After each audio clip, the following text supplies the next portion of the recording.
La Commission européenne d'Ursula von der Leyen a survécu jeudi à une motion de censure déposée par l'extrême droite, qui n'a recueilli que 175 des 535 suffrages exprimés.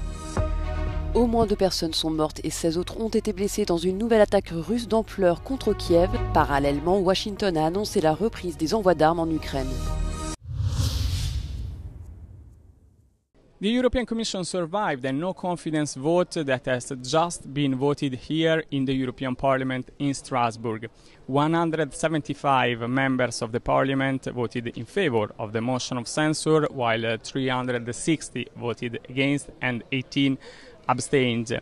The motion of censure was well below the votes needed, the threshold needed to be successful, which was 2/3 of the votes cast. Representing at least the majority of the total number of the MEPs.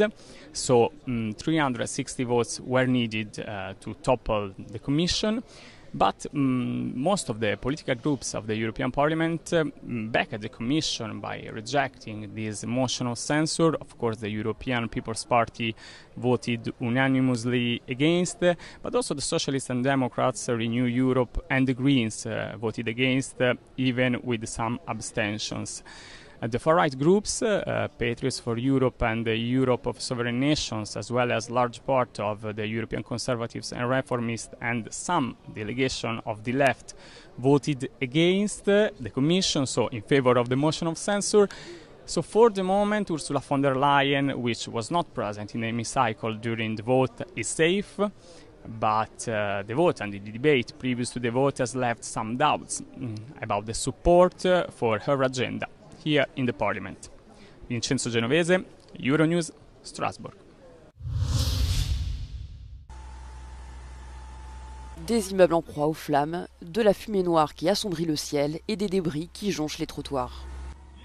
Au lendemain d'une nouvelle offensive d'ampleur contre Kiev menée par la Russie au moyen de tirs de missiles et de drones dans la nuit de mercredi à jeudi, les secouristes portent assistance à la population en état de choc et tentent de venir à bout de nombreux incendies encore actifs. Selon les autorités locales, au moins 2 personnes sont mortes et 16 autres ont été blessées dans l'attaque, qualifiée par Volodymyr Zelensky d'escalade de la terreur de la part de la Russie. De nombreux habitants ont trouvé refuge dans des stations de métro souterraines de la capitale ukrainienne et attendent un semblant de retour au calme. Cette attaque survient alors que les États-Unis ont annoncé la reprise des envois d'armes défensives en Ukraine et en amont de la rencontre entre le secrétaire d'État américain Marco Rubio et son homologue russe Sergueï Lavrov ce jeudi. Reconstruire les écoles, les hôpitaux, les habitations en Ukraine et relancer l'économie du pays. C'est l'objectif de la 4e conférence sur la reconstruction de l'Ukraine qui s'est ouverte ce jeudi à Rome. L'événement vise à mobiliser les investisseurs privés et institutionnels en faveur du redressement du pays. La première ministre italienne Giorgia Meloni et le président ukrainien Volodymyr Zelensky ont présenté la création d'un nouveau fonds d'investissement reposant sur des partenariats publics-privés. Autre annonce de taille, l'Union européenne s'engage à débloquer une enveloppe de 2,3 milliards d'euros. The two-day conference, which begins today in Rome, which has been organised both by Italy and Ukraine, is the 4th Ukraine's Recovery Conference. The aim of the summit is to continue the global push for investment to support Ukraine's reconstruction 3 years since Russia's full-scale war of aggression began. The conference includes a series of high-level political events and panel discussions on how business, policy, international cooperation can contribute to a sustainable recovery. According to the World Bank, the recovery and reconstruction will cost $524 billion over the next 10 years. Around 3,500 people are taking part in the event. A significant number of world leaders are also attending, including, besides Italy's Prime Minister Giorgia Meloni, Ukrainian President Zelensky, EU Commission President von der Leyen, German Chancellor Merz. The US is represented by its convoy for Russia and Ukraine, Kellogg. Now, more than 2,000 companies are also joining the conference, including representatives from civil society. Now, the timing of the conference is extremely crucial as the fighting continues in Ukraine and the diplomatic efforts to end the conflict remained stalled. And Ukraine faces the dual challenge of rebuilding its infrastructure while implementing reforms aligned with EU values on its path toward European Union accession. Giorgio Orlandi for Euronews in Rome. Le Premier ministre arménien Nikol Pachinian et le président azerbaïdjanais Ilham Aliyev se rencontrent jeudi à Abu Dhabi, aux Émirats arabes unis, pour discuter des prochaines étapes de la finalisation de l'accord de paix, ont confirmé leurs bureaux. Il s'agit de la première réunion bilatérale officielle des dirigeants de l'Arménie et de l'Azerbaïdjan depuis qu'ils se sont mis d'accord sur le projet de loi d'un accord de paix après près de 4 décennies de conflit. This is particularly important because it's a bilateral summit. With Russia overwhelmed by its failed invasion of Ukraine, this is very much at the exclusion of Russia. En septembre 2023, l'Azerbaïdjan a repris le contrôle total de la région du Karabakh après une campagne militaire éclair de 2 jours seulement à l'issue d'un conflit de plusieurs décennies avec l'Arménie, dans laquelle la Russie a joué un rôle central. Azerbaijan's launch of a war in 2020 and its military seizure of Nagorno-Karabakh has exposed the emptiness of a security reliance on Russia. But I would also say Armenia and Azerbaijan, ironically, share a same pursuit, a policy to defy Moscow, pushing back and pushing out Russia from the South Caucasus. A significant lesson learned from the Ukrainian battlefield is the surprising weakness and incompetence of the Russian armed forces. That's an important lesson for all of the countries in the near abroad, Russia's neighbors. Alors que des élections se profilent déjà en Arménie, la perte d'influence de Moscou laissera la place de leader de la région vide, espace que la Turquie cherche à reconquérir. Le président américain Donald Trump a déclaré qu'il imposerait des droits de douane de 50% sur les importations brésiliennes, citant un procès de chasse aux sorcières contre l'ancien président brésilien Jair Bolsonaro. Bolsonaro est accusé d'avoir organisé un coup d'État après sa défaite électorale de 2022. Les chefs d'accusation sont notamment la participation à une organisation criminelle armée et tentative de saper l'ordre démocratique brésilien.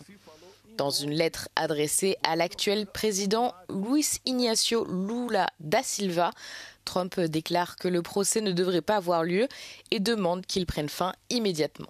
Lula a répondu que les droits de douane de 50% déclencheraient la loi brésilienne sur la réciprocité économique, ce qui pourrait entraîner la suspension des accords sur le commerce, l'investissement et la propriété intellectuelle conclus avec les États-Unis. Lula a également noté que les États-Unis ont maintenu un excédent commercial de plus de 410 milliards de dollars avec le Brésil au cours des 15 dernières années. Bolsonaro, lui, n'a pas commenté l'annonce de Trump, mais il s'est déjà dit victime de persécutions politiques. Face à la hausse du nombre de traversées illégales de la Méditerranée depuis la Libye, la Grèce prend des mesures d'urgence. Ce jeudi, plus de 500 migrants ont été transférés au port de Lavrio après avoir été interceptés au sud de l'île de Crète. Le groupe, principalement composé de jeunes hommes, a été transféré pendant la nuit à bord d'un vrac-crié. En parallèle, une autre opération menée par les autorités de Crète a conduit au transfert d'un groupe de 200 personnes vers le port du Pirée.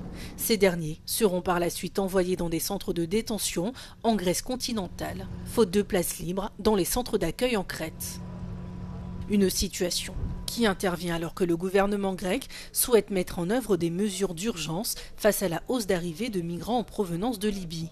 Le Premier ministre a annoncé cette semaine la suspension pendant 3 mois du traitement des demandes d'asile pour les migrants arrivant d'Afrique du Nord par la mer.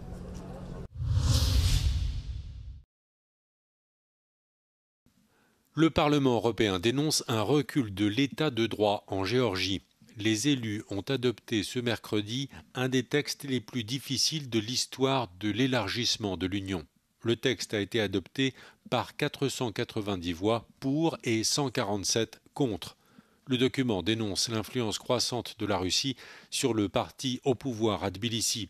Le parti porte le nom de Rêve géorgien et il est dirigé par le milliardaire Bidzina Ivanishvili. We see rigged elections last year in the parliamentary elections, and since then we've seen ever more brutal clampdown and crackdowns on peaceful protesters. So what this report clearly shows is that the Georgian Dream government seems to be playing out the Russian playbook of disinformation, manipulation and intimidation, and that is really not going towards the membership of the European Union. Le Parlement européen a dénoncé à plusieurs reprises le non-respect des normes démocratiques et notamment des fraudes électorales lors des législatives d'octobre 2024. L'Union européenne et le Conseil de l'Europe ont également plusieurs fois condamné les arrestations de dizaines de membres de l'opposition géorgienne, de journalistes et d'activistes de la société civile au cours des derniers mois.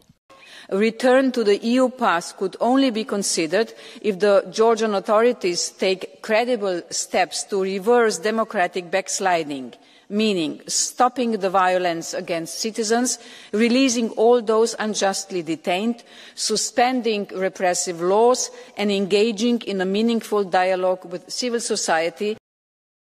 De son côté, le gouvernement géorgien assure être attaché au processus d'adhésion à l'Union européenne. You know, there are many speculations about our accession path, but there is no real shift in our policy. We have the only policy which is the integration agenda. That's formally adopted by the government.